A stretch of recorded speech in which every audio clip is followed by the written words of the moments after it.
Scotland and Northern Ireland. For most, it's a warmer feeling day. Could see highs reaching around 21, 22 down towards the southeastern corner. Into Tuesday, a very similar day. A lot of dry weather around, but there will be some showers. This line of showers will just gradually spread its way a little bit further southwards as we go through the course of the day, and then later on, some blustery showers working into the far northwest of Scotland. Wednesday, similar still, but then on Thursday, we could just see a longer spell of rain arriving from the west throughout the day. The temperature's rising. Boxed Solar, proud sponsors of weather on GB News.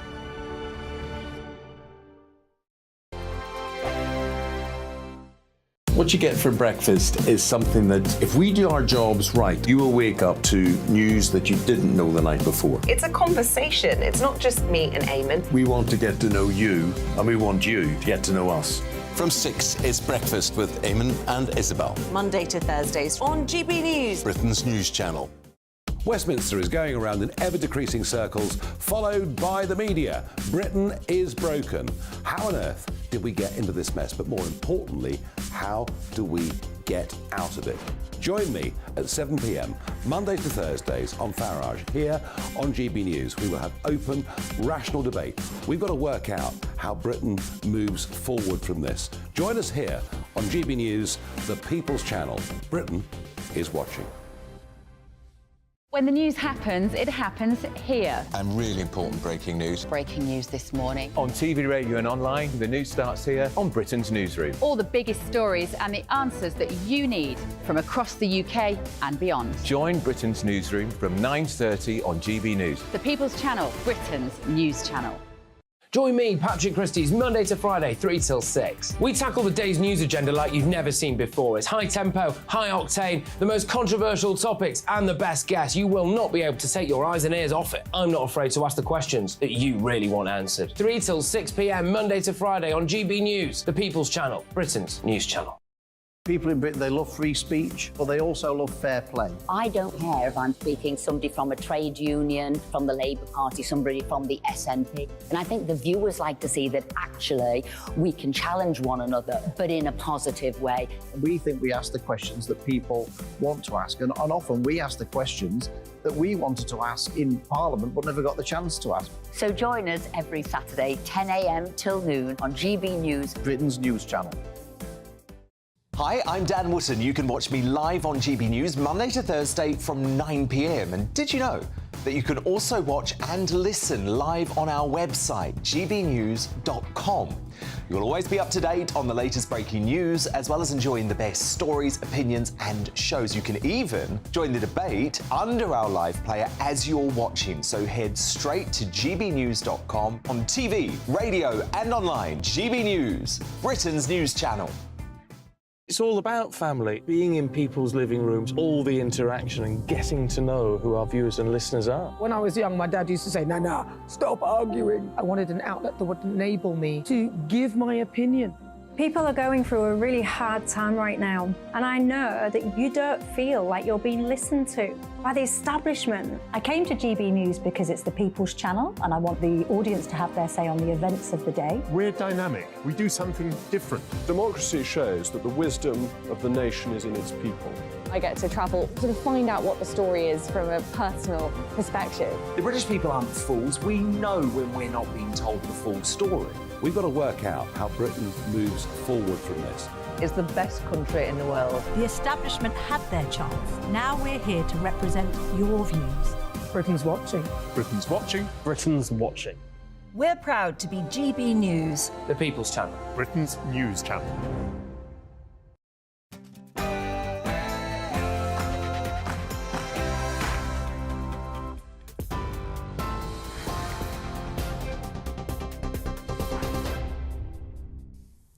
Good evening, I'm Tatiana Sanchez in the GB Newsroom. Nadine Dorries has accused Rishi Sunak of whipping up a public frenzy against her and says he doesn't have the X factor of a winning Prime Minister. In a blistering resignation letter, the former minister accused Mr Sunak of demeaning his office by criticising her. She says his government has abandoned conservatism and the 2019 election manifesto, which was published before Boris Johnson won an 80-seat majority. A by-election will now take place in the usually safe Tory seat of Mid-Bedfordshire. Firefighters say the government has shown callous disregard for the safety of those on board the Bibby Stockholm barge.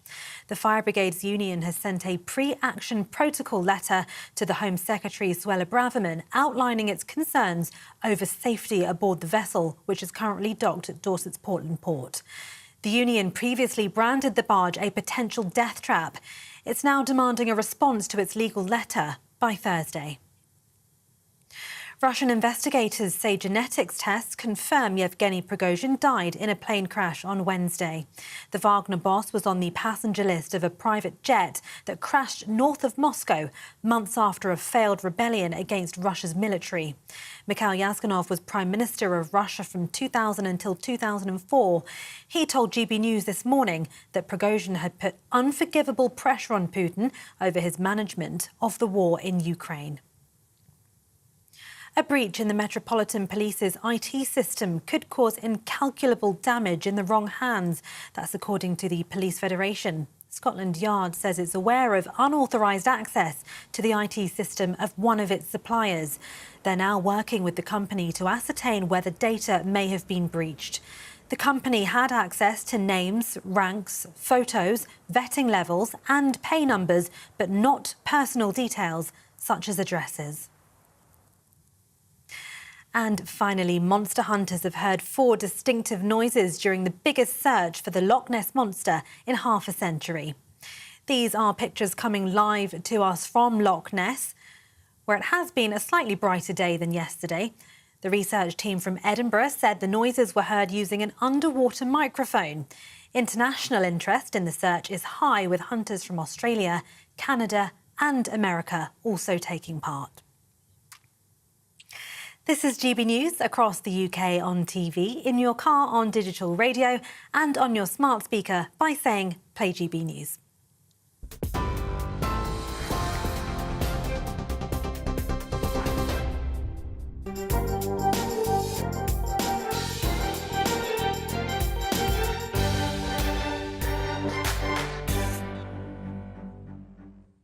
A very good morning and welcome to the Camilla Tominey Show with me, Tom Harwood. Well, I'm delighted that joining me to discuss what's perhaps behind the front pages today in our paper review is Giles Kenningham, who was the number 10 communications chief for David Cameron. Giles, thanks for being with us this morning.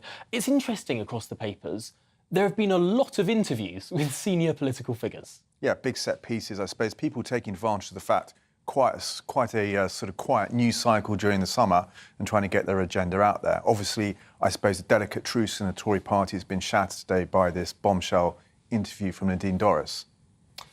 Shall we start with, then, the Mail on Sunday? Because they've got this spread that includes the really quite feisty resignation letter of Nadine Dorries. What's she saying? I mean, she doesn't pull her punches. She basically says Sunak has no mandate to lead the party. She kind of indulges in a bit of class warfare, talking about his Prada shoes, his Savile Row shirt, and basically says he has deserted the core values of the Conservative Party. Now, a huge political headache for the Conservative Party. Why is that? Because they're now going to have to fight a by-election, which they probably won't win, but they're going to have to throw the kitchen sink at it, have to throw a lot of money at it. Comes at a time when we saw 2 days ago that they are actually in debt, and will be a huge opportunity cost. And you're probably going to have a by-election probably just on the eve of conference and after conference, as Sunak's trying to sort of reset the party, but also set out the roadmap to the next general election. The moment of most political pain, perhaps, for the Prime Minister. I suppose Nadine Dorries has always been a bit of a thorn in the side of many Prime Ministers. When you were working in Number 10, what was the sort of reaction to how she was behaving? Of course, famously, she went into the jungle in 2012. Yeah, she was one of the so-called awkward squad, one of the agitators, but probably not as big a problem as she's for Sunak as she was for us. I think the kind of attitude was, well, look, Nadine will be Nadine. We tried to placate her, but an acceptance that she was always going to probably be a critic sniping from the sidelines. But she wasn't a huge, big political headache for us then. I suppose we need to wait and see what her book reveals, if it's going to be anything like the sort of... Which is, I think, due on the eve of Tory party conference, isn't it? I think it's meant to sort of lift the lid on sort of what was behind Boris Johnson's downfall, and obviously, once again, you know, being launched to try and cause maximum pain for the Tories. No, fascinating stuff. But also, there's a big interview in the Sunday Telegraph you've picked out, which is with Rachel Reeves, the Shadow Chancellor. She's saying there won't be a wealth tax under the Labour Party. This is all part of, I suppose, Labour's decontamination strategy when it comes to the economy. The economy has been their Achilles heel. They've not been trusted on it. And in this kind of quite wide-ranging interview, notable it's in the Telegraph, to sort of appeal to sort of middle-class Tory voters, she rules out a so-called wealth tax, mansion tax, also rules out any more tax hikes, that she's going to go for growth. So, yeah, an interesting ploy by her. If you speak to Tories, they say that famous Liam Byrne note, "There's no money left," still comes up in focus groups. So you'll actually, I think, you'll probably see the Tories trying to hammer the bruise on that one from Labour. So despite the high inflation the United Kingdom has, despite our relatively low growth, Labour still sees the economy as a bit of a vulnerability, perhaps. Yeah, a bit like how the NHS is a vulnerability for Tories, I think, yeah. For Labour, it is clearly a problem. Interesting, this idea of a so-called mansion wealth tax. We polled this in 2015 in Preston, which is a very safe Labour seat, which, interestingly, I think has the highest level of home ownership in the country, 95% there. Universally, Labour voters were against it. I think this is where Labour have been missing a trick. Most people are aspirational. They're not pro-taxes. So, yeah, interesting positioning.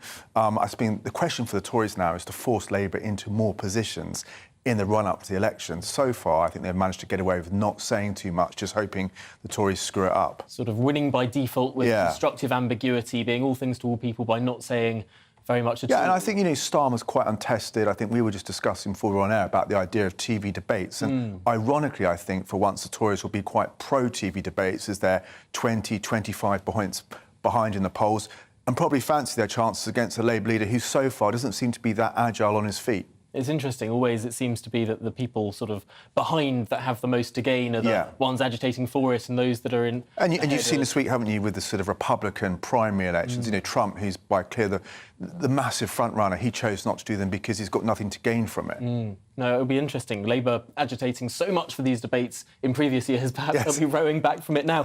But that's not the only interview. Also, Theresa May has popped up her head this week in the Sunday Times magazine. What's she been saying? I mean, it's interesting, isn't it? I think former Prime Ministers, it's a difficult balancing act in this country. Once you leave the political scene, you're kind of expected to sort of leave the limelight. And I suppose the question for them is, when do they make interventions? Reasonably interesting interview from Theresa May. Not someone who often commits news, but I suppose one of the standout news lines is you said that John Bercow actively frustrated her efforts to get a Brexit deal through Parliament. No, it's interesting. She sort of has almost pulled back her punches against Boris Johnson, who you might expect she has quite a lot to say about. Not so much to say, because this is all about her new book that's coming out soon. It is interesting. She sort of seems to be more going after Bercow than Boris. Yeah, interesting, yeah. And the book is not biographical. I think it's abuse of power, and it's looking at things like Hillsborough and the Daniel Morgan murders. But, yeah, and in this interview, she's not someone known for showing emotion, opening up, but she talks a bit about crying outside Number 10 when she resigned. And it's relatively, I think, reflective, philosophical, and, you know, I think she shows a reasonable amount of self-awareness in there as well. Also an interesting bit about holding Donald Trump's hand and what really happened on that slope. I wonder, will this book sort of be a landmark thing, or will it be sort of here today, gone tomorrow? How much does what Theresa May says now matter?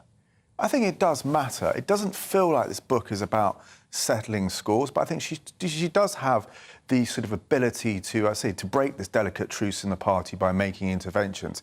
To be fair to her, I don't think it's something that she does gratuitously. She so far has chosen to speak out on issues she cares about, and I think probably recognises she has more cut-through when she's more selective and isn't just that continual voice sniping from the sidelines that perhaps we saw historically people like Edward Heath doing, and perhaps John Major, who was very good for a long time but perhaps intervened, some people may say, too much around the Brexit referendum. Let's get now to the Minister for Veterans Affairs and the Member of Parliament for Plymouth Moorview, Johnny Mercer. Johnny, thank you for making the time for us this morning. I don't know if you managed to catch any of what our People's panel was saying there, but I was interested in what both David and Pete were saying about the competence of the government, really? Is this a zombie government that has failed to do things like stopping the boats, that's raised taxes? What is this government actually achieving? Good morning, Tom, and thank you for that. I mean, I did catch at the end of it, and look, I think it's very easy, isn't it, to look at what's gone on, and obviously it's been a very difficult time, the Conservative Party, and we're on our third or fourth Prime Minister now, and look at it in that direction. Absolutely, and I understand that, and I understand people feeling that. I really do. But there are always two sides to this story. And actually, I sit here this morning, I think, what has this government done? I look at people in Plymouth who are £3,300 better off on their energy bills because of specific interventions by this government. The long-term plan for staffing in the NHS, that remains a huge challenge in Plymouth. If I look at my space and what we've done on Veterans Affairs, for the first time, we've got a dedicated mental health care pathway for veterans in this country. We're ending veterans homelessness this year. So look, I respect these views, of course I do, and I think we have to work harder to make people really feel those benefits and feel that stuff is being done. But I don't think the characterisation that we've seen of the government this morning is fair. Of course I don't. But people are more than entitled to their opinions, and as politicians we listen to them and then get our nose to the grindstone and keep working for people who elect us. Of course, the reason why this might be pertinent this morning, perhaps more than other mornings, is that last night we saw a pretty scathing attack on the government from one of your colleagues in Parliament, from someone you sat around the cabinet table with back under Boris Johnson's government. Nadine Dorries has not held back. She's called Rishi Sunak a failing Prime Minister. What are your thoughts on her resignation letter?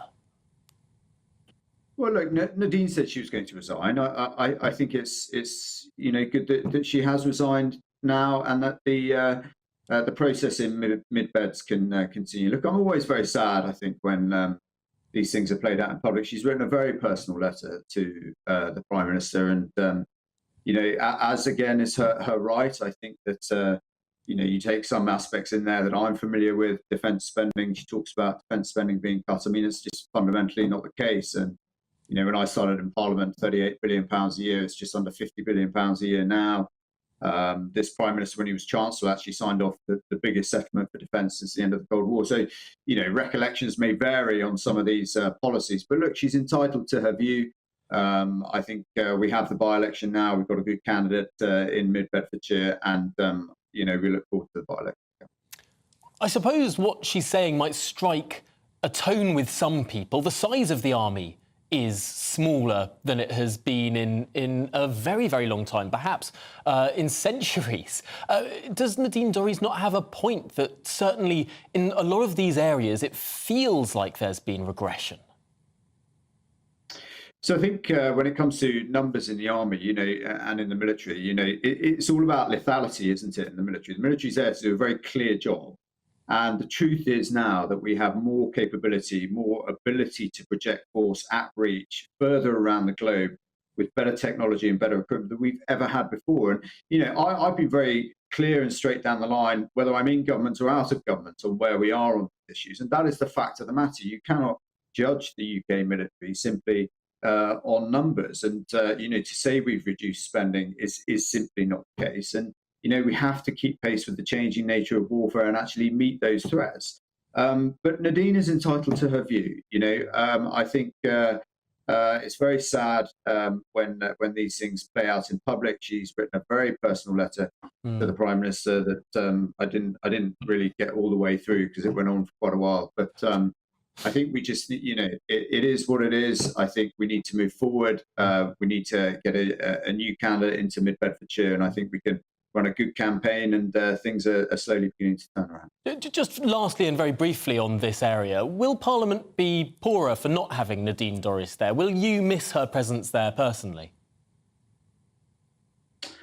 Look, I think historically Nadine has added a real value to Parliament, and I value all of my colleagues and their stories and their backgrounds that they represent. Absolutely, but no one's bigger than no one's. I mean, you're talking to a guy who's been sacked from government twice, right? And no one's bigger than the party. The party is there, and the national interest is there to deliver for the people of Britain who go out and vote for it at general elections.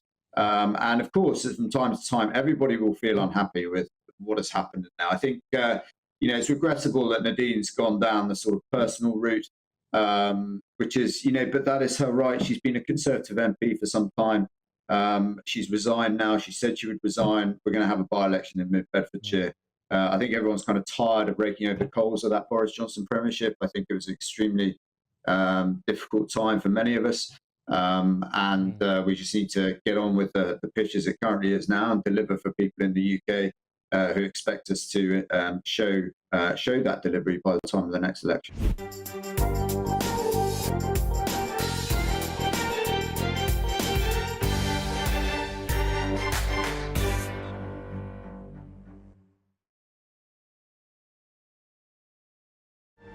That warm feeling inside. From Boxed Boilers, proud sponsors of weather on GB News. Hello there, welcome to your latest GB News weather forecast. I'm Craig Snell. We're looking ahead to the new week. For most of us, it's going to stay changeable. Some further spells of sunshine, but also some further rain at times. So as we end Sunday, we've got this weak weather front, which will gradually spread its way a little bit further eastwards. A ridge of high pressure trying to build in from Monday. It may well just settle things down briefly. But as we end Sunday, you can just see that weather front just gradually working its way eastwards. Rain very patchy on either side. We'll see plenty of clear spells, and then under the clear skies we may just see some patchy mist and fog. For most towns and cities, however, temperatures staying comfortably in double figures.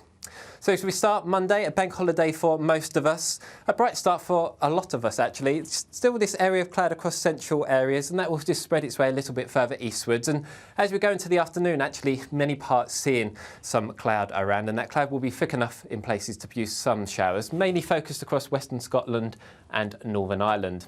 For most, it's a warmer feeling day. Could see highs reaching around 21, 22 down towards the southeastern corner. Into Tuesday, a very similar day. A lot of dry weather around, but there will be some showers. This line of showers will just gradually spread its way a little bit further southwards as we go through the course of the day, and then later on, some blustery showers working into the far northwest of Scotland. Wednesday, similar still, but then on Thursday, we could just see a longer spell of rain arriving from the west throughout the day. That warm feeling inside. From Boxed Boilers, proud sponsors of weather on GB News.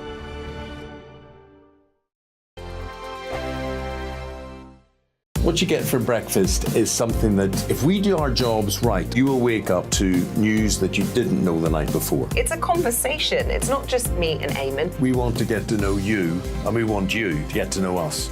From 6, it's Breakfast with Eamonn and Isabel. Monday to Thursdays on GB News, Britain's news channel. Westminster is going around in ever-decreasing circles, followed by the media. Britain is broken. How on earth did we get into this mess? But more importantly, how do we get out of it? Join me at 7 p.m, Mondays to Thursdays on Farage, here on GB News. We will have open, rational debate. We've got to work out how Britain moves forward from this. Join us here on GB News, the People's Channel. Britain is watching. When the news happens, it happens here. And really important breaking news. Breaking news this morning. On TV, radio and online, the news starts here on Britain's Newsroom. All the biggest stories and the answers that you need from across the UK and beyond. Join Britain's Newsroom from 9:30 on GB News. The People's Channel, Britain's news channel.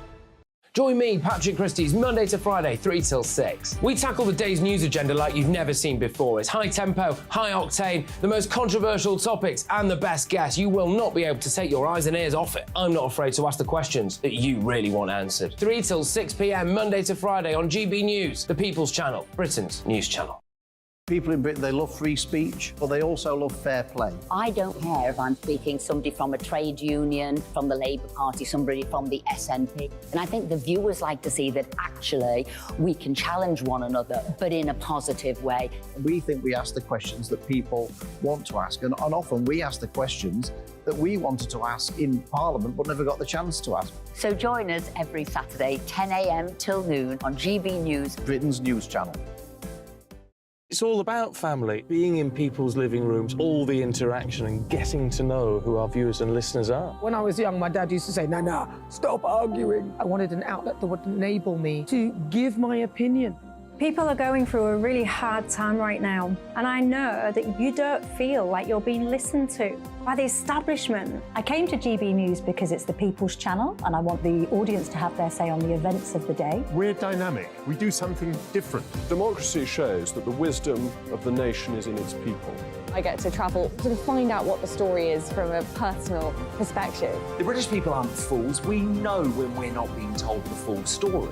We've got to work out how Britain moves forward from this. It's the best country in the world. The establishment had their chance. Now we're here to represent your views. Britain's watching. Britain's watching. Britain's watching.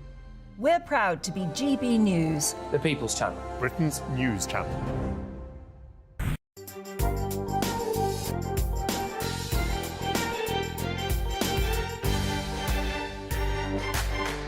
But let's move on now, because of course it's not just foreign affairs, but also rather more parochial ones that have hit the papers this morning. Of course, the ULEZ zone in the coming week will be extended to outer London. And I'm delighted to be joined by one man who has been resolute in his opposition to this. Howard Cox is the Reform Party's candidate for the Mayor of London. And Howard, thank you for joining us this morning on the programme.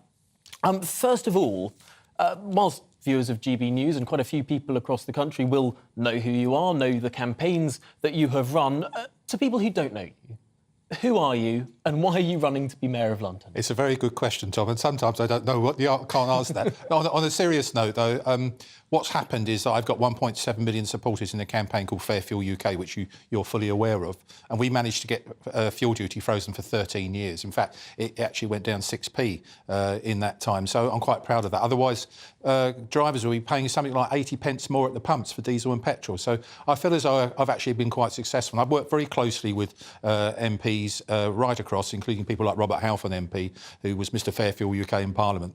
And what's really happened in the last year is that with the this ULEZ Stalag tax, as I call it, people have approached me and said simply this: will you stand against this man?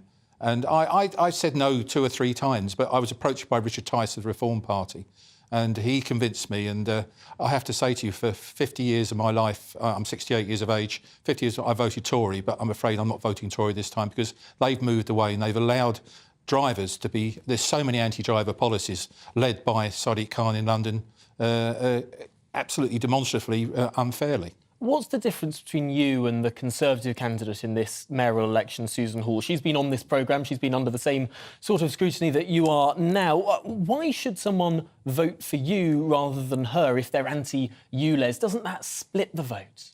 Yes, it probably will split the vote, and I'd be happy to offer Susan Hall deputy mayorship. There's no problem with that whatsoever.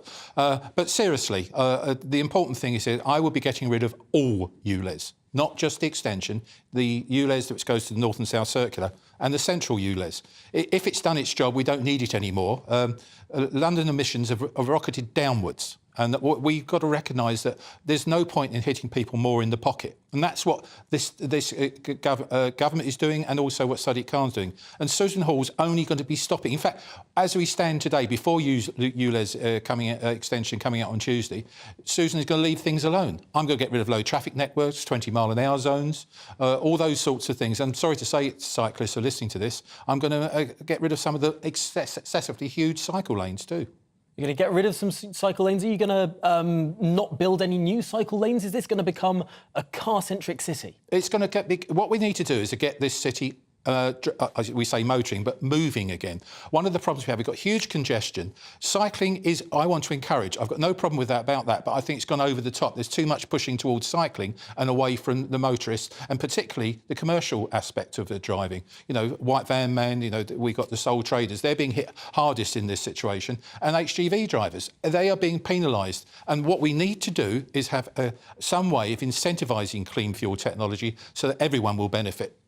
Now, on our People's panel a little bit earlier in the programme, you might have seen that Linda, one of the members of the panel, had been looking at your policy prospectus. Her daughter lives in London, and she was thinking not just, of course, about ULEZ, but about The safety issues in our capital city, how would you make London safer? Yes, I want people to be aware I'm not a one-trick pony. It's not just for motorists, etc. I couldn't agree more. I have a daughter who's 31 years of age, lives in London too, and she's subjected to the same problems. At any one time, there's only bobbies on the beat. There's only about 5% to 10% actually walking the streets of London.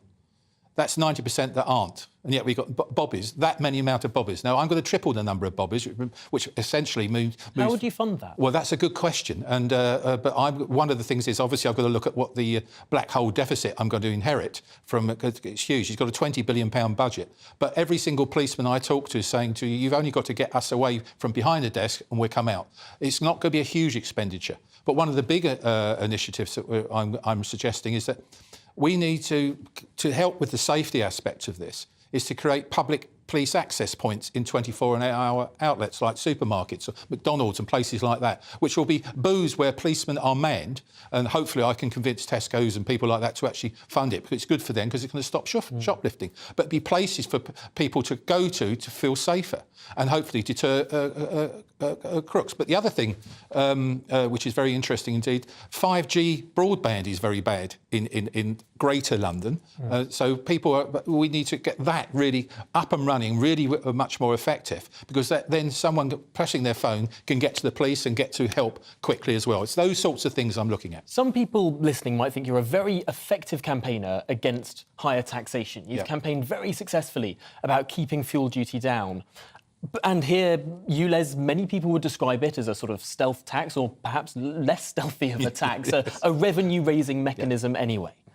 And if you're getting rid of revenue-raising mechanisms, but want to expand the size of the police force and want to spend money on getting 5G to more areas, how do you raise the money? Well, you just said something about expand the police force. No, I'm talking about getting those people stuck behind the desks, you know, monitoring tweets and things like that, instead of going out, walking the streets, making people feel, hey, I feel safe, I can walk down the street. So there is the money revenue raising is an important question to ask. But what we should be redeploying police. I want to get onto the Notting Hill Carnival, of course, happening this weekend. Your Conservative opponent has said that the Notting Hill Carnival police officers dread it, it's unsafe, it perhaps should be moved. What's your thoughts on that? Well, I have to say, I'm not trying to avoid the answering that question. I have no feelings really about that. I mean, it's a carnival which is, ever since I've been around, you know, on this planet, has been there. It's been good. And most of the time, it's been very successful. It is sometimes overtaken by some bad people who make it worse, and there's things that happen. But I'm not like Susan Hall, that I think, you know, that police dread it. They're doing their job. Interestingly, Ken Livingstone once suggested moving that carnival as well. So perhaps there's some greater, I don't know, intra-party connections there. But I do want to move on to something that we've done with all of the mayoral candidates who've been on this show. You might have been expecting it, our quick-fire yes-no questions. So please try to answer in just yes or no. We'll start with more stop and search by the police. Yes. Should the two-child cap on benefits be lifted? No. Should the UK leave the ECHR? Yes. Should we bring back the death penalty? No. Should the Circle Line be a circle? What a question, Tom. Of all the ones to stump you, I didn't think it would be that one. Well, no. Yes. Yes. Is the climate change agenda a hoax? Yes. Is net zero, should that be happening? No. Is climate change itself a hoax? No, climate change is not a hoax. I can't say yes or no to that, because I don't think... my point in this is, I don't think it's a crisis. But we do need to actually involve ourselves in actually helping in terms of setting up anti-pollution measures. But don't blame the motorists every time. I'm going to give you a fail for yes or no on that question. Okay. Should abortion laws be less liberal in the United Kingdom? Yes. Should the state provide universal free school meals for every child? No. Do you support gay marriage? Yes. Are vigilantes right to attack ULEZ cameras? No. Was Boris Johnson a good mayor of London? Yes. Was Boris Johnson a good prime minister? No. And was the last United States presidential election legitimate? No. Would Donald Trump make a good president again? Thanks, Tom, for that one. Can I sit on the fence on that one? You can sit on the fence for that. And is Joe Biden a legitimate US president? But based on the previous answer, I don't think he is, no. And finally, should the top rate of tax, 45%, be abolished? Yes. Howard Cox, you have been admirably candid on many of those questions. Thank you so much for joining us here on GB News. And, of course, we will be trying to submit all of the challengers to the London Mayoralty to the same sort of process.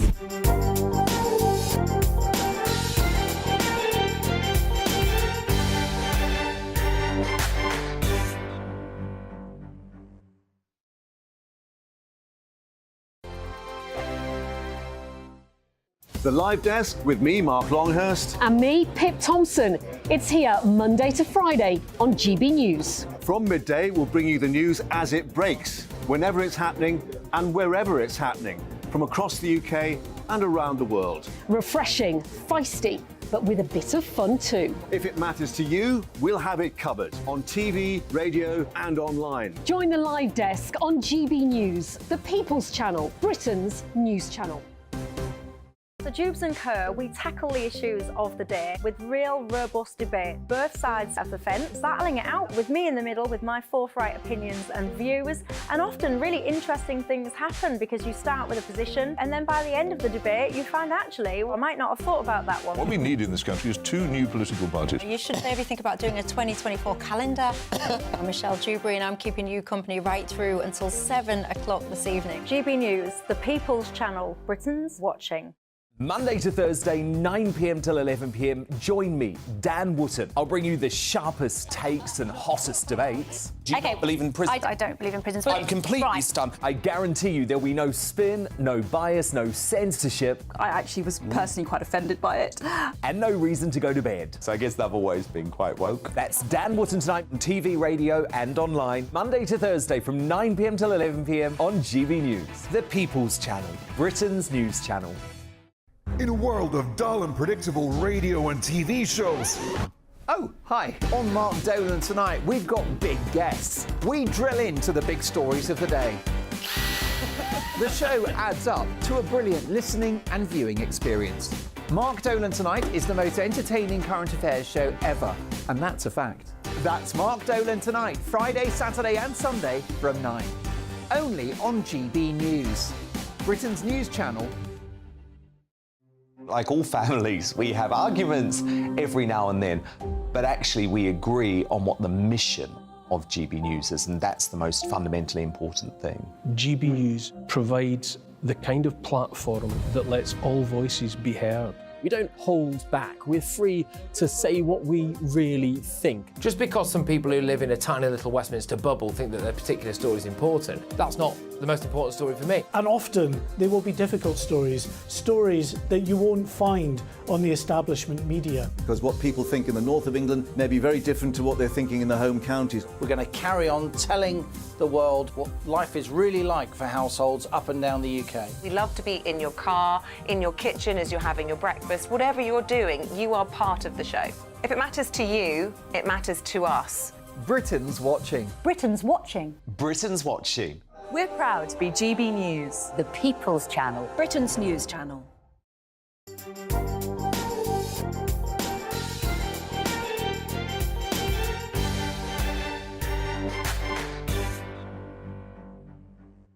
Welcome back to the Camilla Tominey Show. My name's Tom Harwood, and we're not just talking about what's going on in the United Kingdom today, but also overseas, because this is something that will have implications for the wider world too. The machinations in United States politics, and indeed the latest indictment and mugshot of former President Donald Trump. Let's speak now to Lanny Davis, the former special counsel to President Bill Clinton and the lawyer representing Donald Trump's former lawyer, Michael Cohen, in the Stormy Daniels case. Lanny, thank you so much for making the time for us this morning, rather earlier for you in New York. So thank you for getting up for us. I suppose, first of all, you, of course, represented Bill Clinton in a number of sticky situations when he was president. How does Donald Trump's trials and tribulations compare to some of the legal difficulties of Bill Clinton? So there's obviously some dispute about this statement, but Bill Clinton faced political situation involving a relationship with a young woman. There was never anything illegal. He was accused of committing perjury, so that was a legal charge. But he actually told the truth, and he testified before the grand jury, unlike Donald Trump, who refused. The grand jury is set up as a jury to determine whether someone should be indicted. He not only agreed to testify, he testified on national and international live television and told the truth about the relationship, which of course was very embarrassing for him and his family. So it wasn't a legal issue, it was a political issue. This is a legal issue. 4 separate grand juries picked from citizenry, similar to Great Britain's system, voted after hearing evidence for indictments, meaning probable cause that crimes have been committed. So they're vastly different situations. Now, of course, you're involved in the Stormy Daniels case in New York, so perhaps we won't go into the details there. But why is it that some people say that the Georgia indictment is the most politically dangerous for Donald Trump? Well, the Georgia indictment is a brilliant use of a statute passed many years ago to capture and convict organized crime families, where you couldn't get individuals because they were all sworn to silence, but you could allege an enterprise, a conspiracy, and using that device called a RICO, Racketeering Influence Corrupt Organization Act, the organized crime families in New York were convicted by none other than Rudy Giuliani, who's now being indicted. It's kind of ironic. So that's the criminal statute that the Georgia prosecutor has utilized. And just to remind your British viewers, Donald Trump claims to be running for president so he can get elected and pardon himself. So even if he's convicted, he can pardon himself and he will never have to suffer. That doesn't apply in the states because we have state governments different from the federal government. He can't pardon himself from a conviction of a state crime in Georgia or the one that I'm involved in New York. If he's convicted of either of those jurisdictions' crimes, he cannot pardon himself. And after he's president, if he's elected, God forbid from my perspective, he will go to prison or at least will be convicted if the jury determines that, because he cannot pardon himself. It is fascinating to see that as these indictments have sort of piled up, as the charges have piled up against Donald Trump, indeed as his mugshot has been taken at a county jail, as this has happened, amongst Republicans, Donald Trump's favourability seems to have risen. His poll ratings amongst Republicans seem to have risen. Clearly, there is a large proportion of voters in the United States who believe this is nothing more than a political prosecution. Well, first, let's do the math, and you'll decide whether the word large is an accurate word. In the United States, if you ask any sample of the population, about 30% of the population of America will say they're Republicans. About 30% will say they're Democrats. Interestingly, they're about equal. And the rest, about 40%, call themselves independents. They're the swing voters that really determine the general election for president. So if you take the 30% that identify themselves as Republicans, then polls will show 90% will stay with Trump no matter what. Now do the math. 90 times 30 is 27% of America. And that leaves 63% not voting for Trump. So the large is only large as part of a minority. And you have the same issue in Great Britain, where you have parties and percentages, but they don't represent the general electorate who votes for members of parliament. So that's really the difference in America, too. He still is got a ceiling, and he's not likely to capture those swing voters, those independents, if he's indicted and he does what he does, which is to play with the truth. And that mugshot is not exactly a mugshot that will win swing voters. It will win that 27% hard Republican base, but not much beyond that.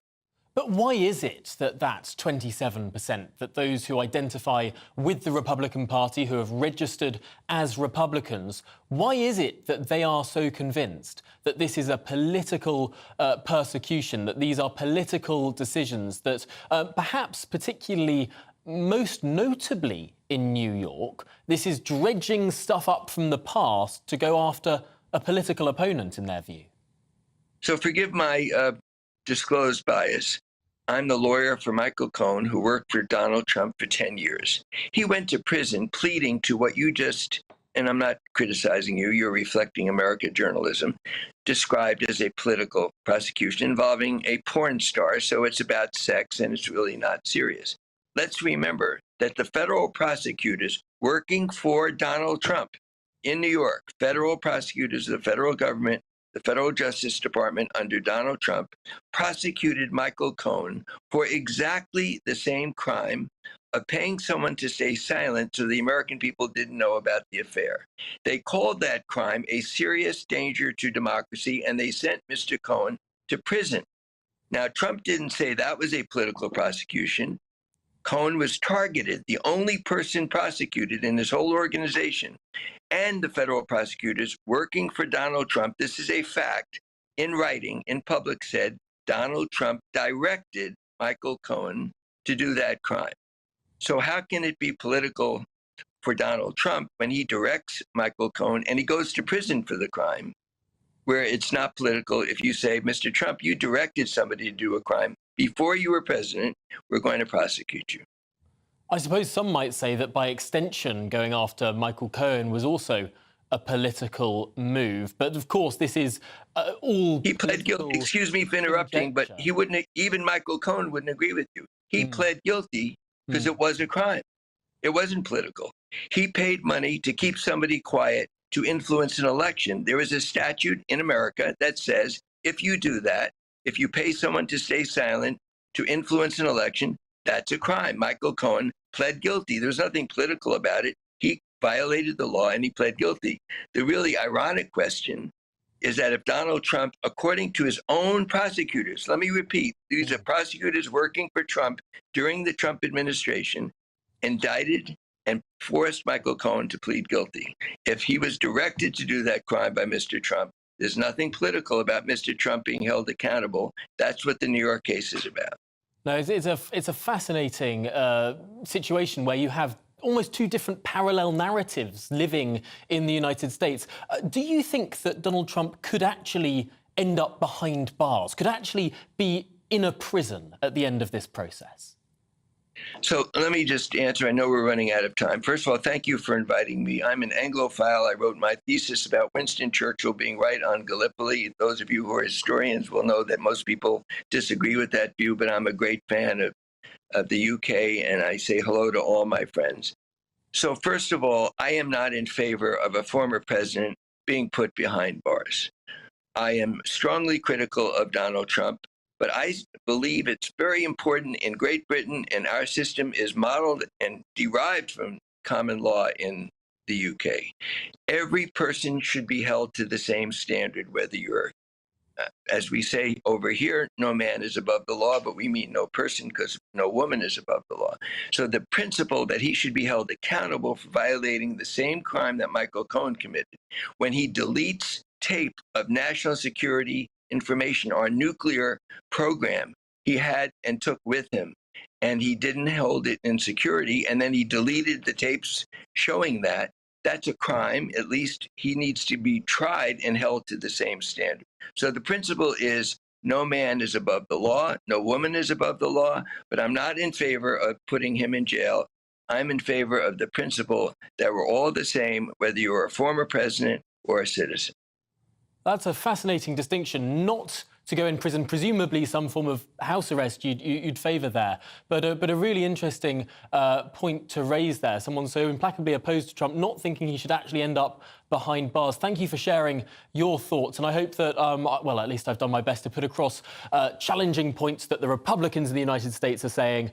And I hope that we've got both sides of the story there. Thank you very much for inviting me. And good morning to all my friends in the UK. Lanny, it's been a pleasure. Well, coming up on the show, I'll be speaking to a man who knows Vladimir Putin better than most people. His former number 2 in the Kremlin and the former Prime Minister of Russia, Mikhail Kasyanov. Don't go anywhere.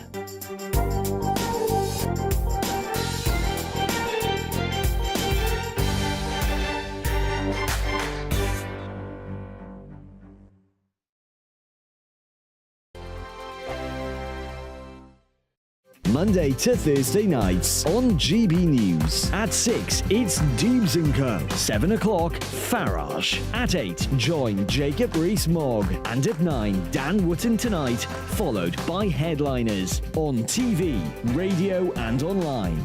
This is GB News. Now then, Lee Anderson here. Join me on GB News on my show, The Real World, every Friday at 7 p.m. I'm not eating bloody cat. Are you Delicious. mental? Open your mouth. OK, here comes a train. Reminds me of the scene in Singing in the Rain. Adam, is that a good one? Whoa! Join me at 7 on GB News, Britain's news channel.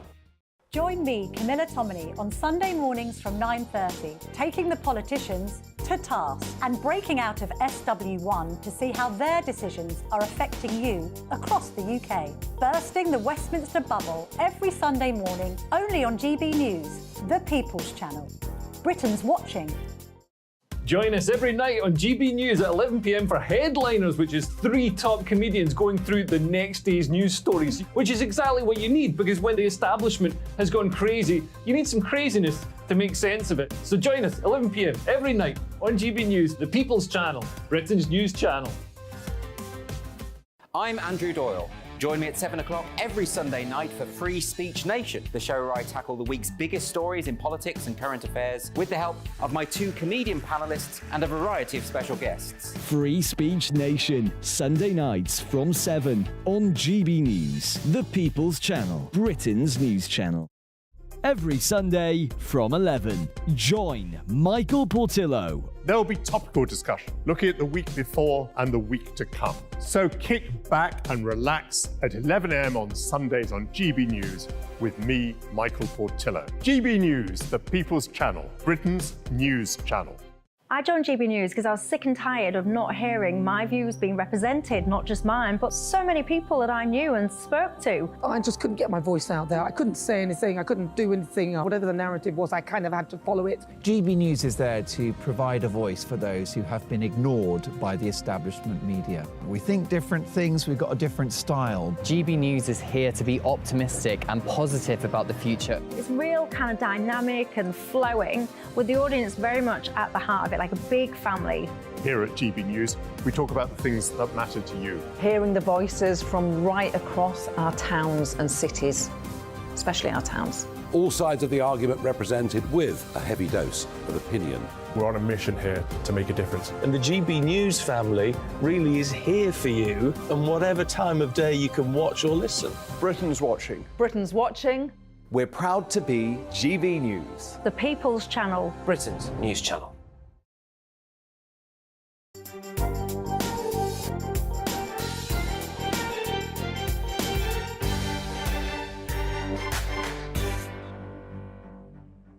Welcome back to the Camilla Tominey Show. My name's Tom Harwood, and in many ways we've been saving the best for last today. Of course, we've been talking a lot about international affairs. That's what we tend to do over the summer when it comes to the British political process. But I am really delighted to say that we can offer a heavyweight of world affairs today. Mikhail Kasyanov is the former Prime Minister of Russia. He served from the year 2000 to 2004. Mikhail, thank you so much for joining us this morning. First of all, I know that you are someone who knew Vladimir Putin well. You have obviously not been aligned with Vladimir Putin for many, many years. Do you fear for your own life? Oh, that is the question absolutely easy to answer. For many years, I feel fear.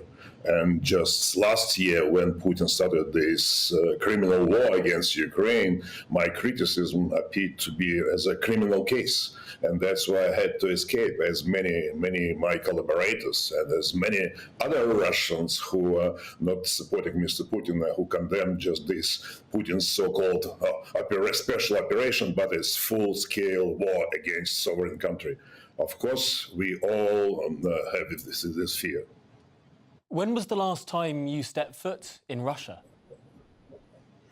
As I mentioned, I left Russia last March after beginning of the war, full-scale war against Ukraine, and I am living just outside Russia for this year and a half. It is fascinating because there are very few comparisons that one could draw between you and Prigozhin, and I wouldn't dream of saying that you're anything like Prigozhin, apart from perhaps in one respect, that Vladimir Putin does not like you, and he did not like Prigozhin. Why would Prigozhin have taken a flight over the territory of Russia when clearly any neutral observer would think he was a man that Putin wanted dead? There is a huge difference, and there is no comparison, huge difference between me and Prigozhin. It's strange that you compare this. It's not comparable at all. I was, of course, in different views, and that's why we didn't work with Putin long, only just the first 4 years. And our vision of the future appeared to be different. I worked for my country to build up a democratic state as a European part or with the same values. Putin, as appeared to be, wanted to bring Russia back to Soviet Union. And just what he is doing right now, just creating the same fear among all in the world, so that to respect Russia only because of its existence, because of Russia can create danger.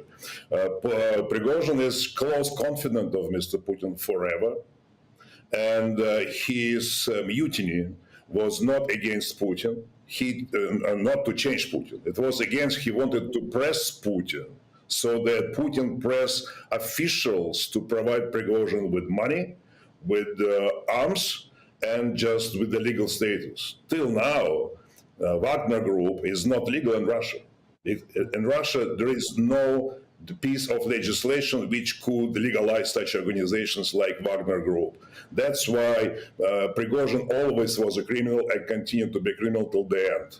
And his, I would say, pressure on Putin was not forgivable by Putin. It was clear for me since the first day of this mutiny that Prigozhin will not live long. I didn't expect, of course, that he would be killed in such a demonstrative way as Putin did. But definitely that was an inevitable end. Does Vladimir Putin seem weaker now?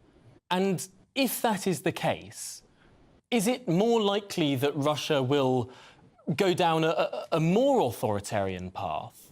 Or is there a chance that your vision of Russia, a more liberal and more democratic and more open society, is that a possibility for Russia? It is a possibility to see Russia, in my vision, as democratic and prosperous country, but not now.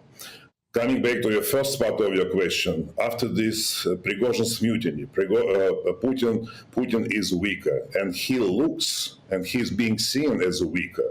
And Putin understands this. That's why he tries to somehow to aggravate just some kind of support in the regions. He's traveling, although before he didn't traveling to the regions, hugging people and trying to be nice and just to demonstrate for the whole country that he is supported. And right now, of course, the people in so-called ruling elite, they live in an atmosphere of total fear. Because just this demonstrative killing of Prigozhin, that is a signal to all of them. If they will try to escape, the Putin will do same with them. Either using Novichok or simple killing or just aircraft tragedy, whatever method that could be chosen. It doesn't matter much. But that Putin believes that is strengthening his rule. But I see he creating risks for his system. And in fact, we're all waiting success of Ukrainian counter-offensive operation.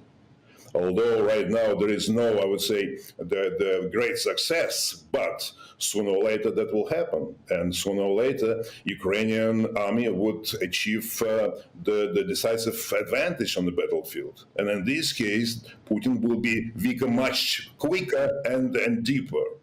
Well, Mikhail Kasyanov, I'm going to have to leave it there. Thank you so much for talking to us this morning, but I'm afraid that leads us to the end of the programme. My name's been Tom Harwood, and this is The Camilla Tominey Show.